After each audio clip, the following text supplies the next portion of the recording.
আজ 19শে জানুয়ারি সোমবার।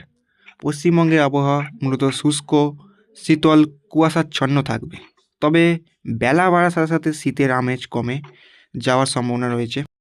আবহাওয়া দপ্তর জানাচ্ছে যে উত্তর দক্ষিণবঙ্গের জেলাগুলিতে হালকা থেকে মাঝারি কুয়াশা থাকতে পারে। সোমবার থেকে তাপমাত্রা বাড়তে শুরু করবে এবং আগামী কয়েকদিনের মধ্যে শীতের দাপট অনেকটাই কমে যাবে। আলিপুর আবহাওয়া দপ্তরের পূর্বাভাস অনুযায়ী আগামী কয়েকদিন দক্ষিণবঙ্গের জেলাগুলিতে তাপমাত্রা 2 থেকে 3 ডিগ্রি সেলসিয়াস পর্যন্ত বাড়তে পারে। সরস্বতী পুজো ও নেতাজি জয়ন্তী কনকনে ঠান্ডার সম্ভাবনা নেই বললেই চলে। এবার আমরা দেখে নেব আমাদের পশ্চিমবঙ্গের আবহাওয়া কেমন থাকবে।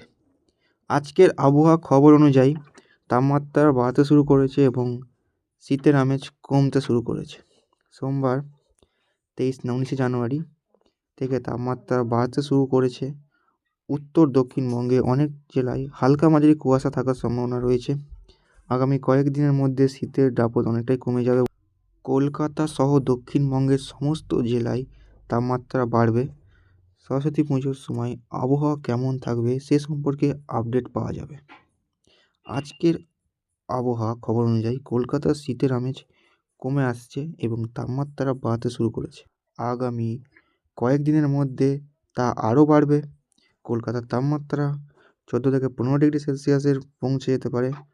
তবে উত্তরবঙ্গের জেলাগুলিতে শীতের দাপট অনেকটাই একই রকম থাকবে। কুয়াশার কারণে দৃশ্যমানতা কমে আসার সম্ভাবনা রয়েছে। তো আজকে এই পর্যন্তই। ভিডিওটি ভালো লাগলে ভিডিওকে লাইক অবশ্যই করে দেবেন।